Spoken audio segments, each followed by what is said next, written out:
마키아벨리의 군주론입니다. 군주론을 보면 두 가지로 분류되어질 수 있는데요. 목차에서 첫 번째는 군주국들의 특성, 군주국들의 번영과 쇠퇴의 이유로 나누어질 수 있고요. 두 번째는 군주국들이 공격을 하거나 방어를 할 때 적용할 수 있는 일반적인 조건에 관해 기술하고 있습니다. 네, 이 중에서 몇 장을 읽어드리겠습니다. 그리고 마지막으로 마키아벨리의 생애에 관해서 조금 더 말씀드리겠습니다. 먼저 들어가기 전에 구독, 좋아요 누르는 것 잊지 않으셨죠?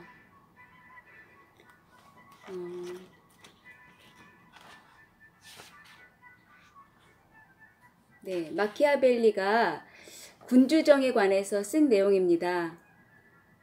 군주정의 경우 군주의 운명에 얽매이지 않으려는 귀족들은 두 가지 유형으로 분석해 볼 수 있습니다. 우선 두려움이거나 용기가 부족해서 그렇게 행동하는 경우라면 군주는 그들을 활용해야 합니다. 그들 중에서도 특히 영리한 조언자들은 번영의 시기에는 군주에게 명예를 더해줄 것이며 역경에 빠진다 해도 두려워할 만한 존재가 아니기 때문에 특별히 잘 활용해야 합니다. 그러나 교묘하게 야심을 품고서 군주에게 종속되기를 주저하는 것이라면 군주보다 자신들의 이익을 더 많이 생각하고 있음을 보여주는 것입니다. 군주는 이러한 귀족들을 주의해야만 하며 마치 드러난 적들을 대할 때처럼 경계해야 합니다. 곤경이 닥치게 되면 그들은 언제라도 군주를 몰락시키기 위해 노력할 것입니다.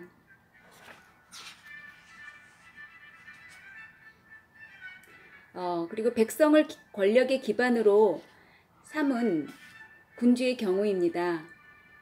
백성들을 지지 기반으로 삼고 있는 군주가 통치술도 제대로 알고 있으며 공공에 빠져서도 당황하지 않고 필요한 성품을 다 갖추고 있는 용기 있는 사람이라면, 그리고 자신의 용기와 기백을 통해 백성들의 사기를 유지시킬 수 있는 사람이라면 절대 백성들로부터 기만당하지 않을 것이며 자신이 건실한 기반을 구축했음을 알게 될 것입니다.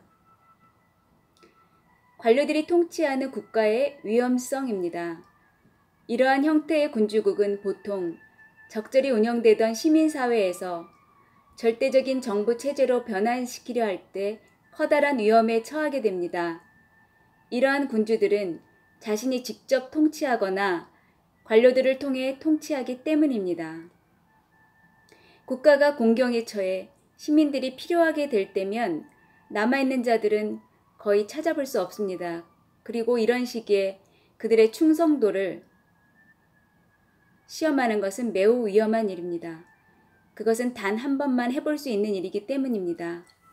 그러므로 현명한 군주라면 언제든지 또 어떤 상황에 처하게 되든지 시민들이 정부와 군주의 도움이 필요하도록 방안을 강구해 두어야만 합니다.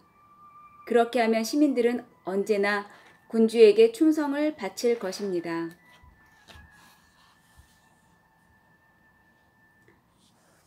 그리고 용병군의 폐해에 대해서 설명하고 있습니다. 용병과 외국 지원부대는 아무런 쓸모도 없으며 위험합니다. 자신의 영토를 지키기 위해 용병에 의존한다면 절대 안정되고 확고하게 지킬 수 없습니다. 그런 군대는 통합되어 있지 않고 야심을 품고 있으며 훈련되어 있지 않고 충성스럽지 않기 때문입니다. 아군들과 함께 있을 때는 용감하지만 적들과 마주치면 비겁해집니다. 신을 두려워하지 않으며 사람들과의 약속도 지키지 않습니다. 그런 군대를 이끌고 있는 군주의 파멸은 적들의 공격이 지연되고 있는 만큼만 연장되고 있는 것에 불과합니다. 그러므로 평화로울 때에는 그들에게 시달리고 전쟁이 벌어지면 적들에게 시달리게 됩니다.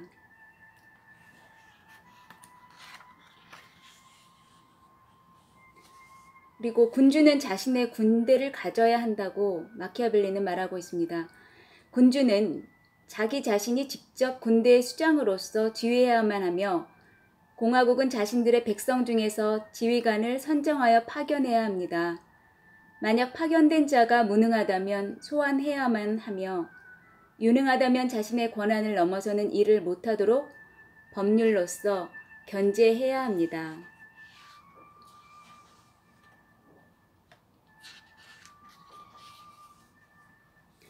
지원군과 용병군의 차이. 지원군은 용병보다 훨씬 더 위험합니다. 지원군을 끌어들이는 것은 파멸을 예약하는 것입니다. 지원군은 완벽하게 결속되어 있으며 요청한 군주가 아닌 타인의 명령에만 복종합니다. 그러나 용병의 경우에는 승리를 거둔 후에도 군주를 해치기 위해서는 더 많은 시간이 필요하며 보다 더 좋은 기회도 필요합니다. 용병의 경우 군주에 의해 고용되고 보수를 받기 때문에 결속된 모습을 보이지 못합니다. 또한 군주가 그들의 지도자로 임명한 외부 인물은 군주에게 해를 입힐 정도의 권위를 단시간 내에 구축할 수 없습니다. 간단히 말하자면 용병이 가장 위험한 경우는 그들이 비겁함을 보일 때이며 지원군이 가장 위험한 경우는 그들이 용맹함을 보일 때입니다.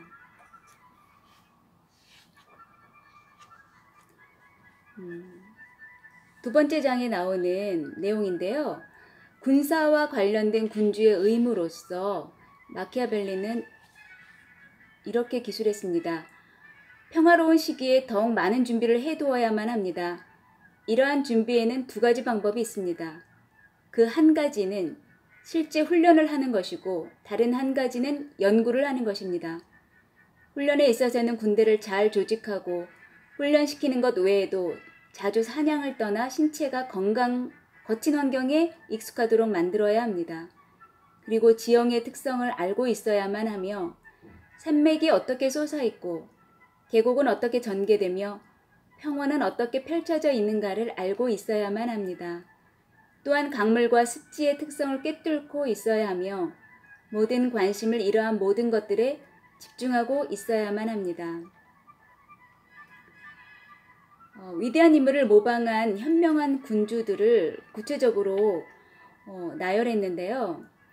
그 내용은 좀 생략하고 정신적인 훈련을 위해 군주는 역사서를 읽어야만 하며 그 중에서도 위대한 인물들의 행적을 연구해야 합니다.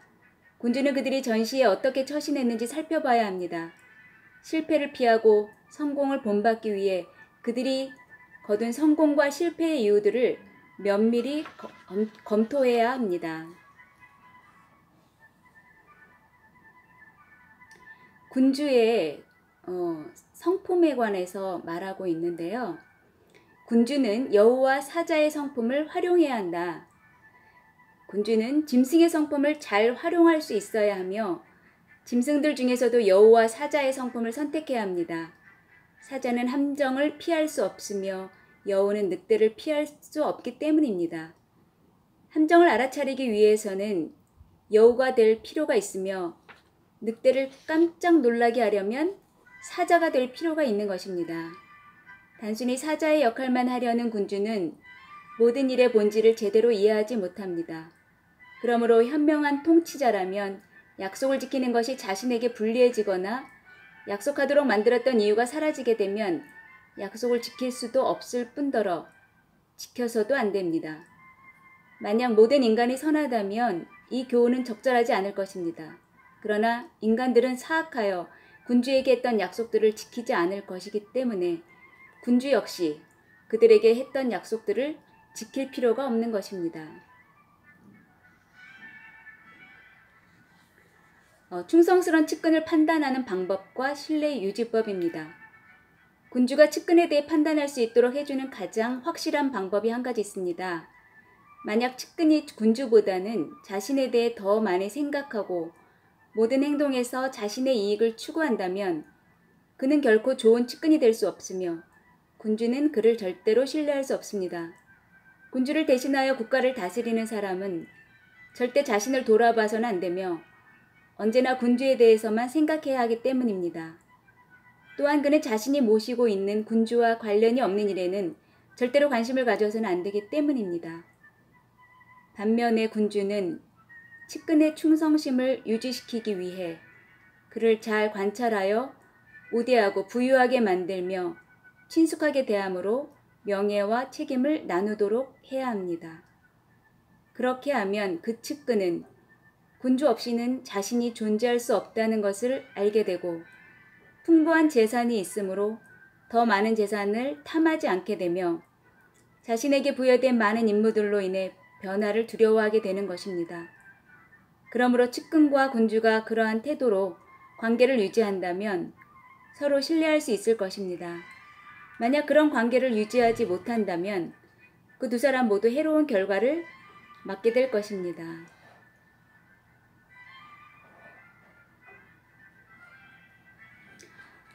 마키아벨리에 관해서 간단하게 읽어드리겠습니다. 체사레라는 인물을 통해 마키아벨리는 강한 군대와 군주에 대한 열망을 품게 되었고, 로마에 가 있는 사이 1502년 피렌체 공화국은 피에로 소데리니를 종신 최고 행정관에 선출했고, 소데리니의 신임을 얻은 마키아벨리는 곧 소데리니의 보좌관이 되었다. 프랑스와 동맹관계를 유지하고 있던 피렌체만 유일하게 중립을 선언한 상태에서 마키아벨리는 프랑스 사절로 파견됩니다. 마키아벨리는 피렌체 공화국이 전쟁에 가담하지 않기를 바라며 루이 12세에게 교황 율리우스 2세와의 동맹을 권합니다. 그러나 루이는 마키아벨리의 말에 귀 기울이지 않았으며 마키아벨리는 전쟁이 예견되는 상태에서 피렌체로 다시 돌아올 수밖에 없었습니다.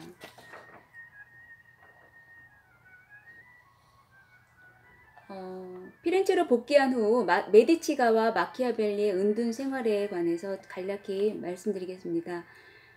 프랑스군이 이탈리아에서 후퇴하는 동안 율리우스 2세의 신성 동맹군인 에스파냐군이 오랫동안 친프랑스 정책을 쓴 피렌체를 정벌하기 위해 피렌체 공화국으로 향했습니다. 18년 전에 피렌체에서 추방된 메디치 가문의 로렌초 일마그니 피코의 둘째 아들 조반니는 이 에스파냐군을 이용하여 피렌체로 복귀할 계획을 세웠으며 교황 율리우스 2세 또한 이들 메디치가를 후원했습니다. 소데리니의 측근이었던 마키아벨리는 메디치가를 위해 봉사하겠다고 했지만 직위에서 파면됐습니다. 다음 해인 1513년 초에는 반 메디치 음모에 가담한 혐의로 체포되어 고문을 받았으며 결백을 주장했음에도 불구하고 결국 감옥에 수감되었습니다. 1513년 마키아벨리는 군주론을 완성해서 교황 레오 10세의 조카인 메디치가의 젊은 로렌초에게 헌사와 함께 바쳤습니다. 그러나 다시 정치에 참여할 수 있기를 간절히 바란 그의 노력은 또다시 좌절되었고 군주론은 필사본 형태로 주변의 지식인들에게 읽혀졌습니다. 그동안 친메디치 인물인 필리포 스트로치와 친교를 나누었던 마키아벨리는 그의 추천으로 추기경 줄리오에게 소개되었으며 마침내 피렌체로 복귀하게 되었습니다.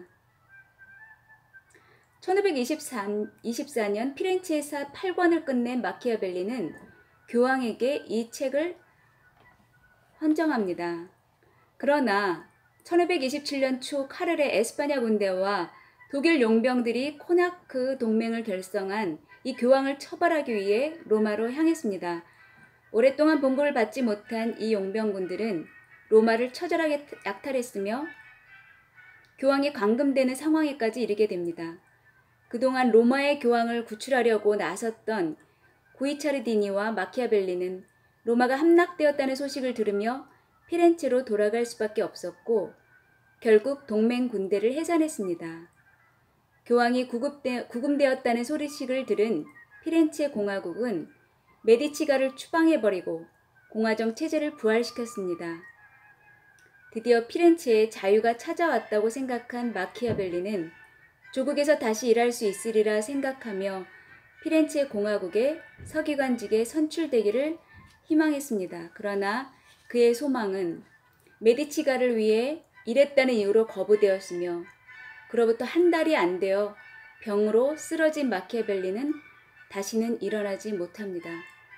1527년 그의 나이 58세였습니다. 그리고 뒤에는 마키아벨리의 편지가 나오는데요. 그 은둔 생활하면서 경제적으로 또 정신적으로 굉장히 어려운 자신의 삶에 대해서 호소하는 글 같은 편지를 보냅니다. 이 내용이 참 저는 마음에 안타까움이 생기더라고요. 여러분들이 직접 읽어보시면 좋을 것 같아요. 네, 감사드리고 다음 시간에 또 뵙겠습니다. 안녕히 계세요.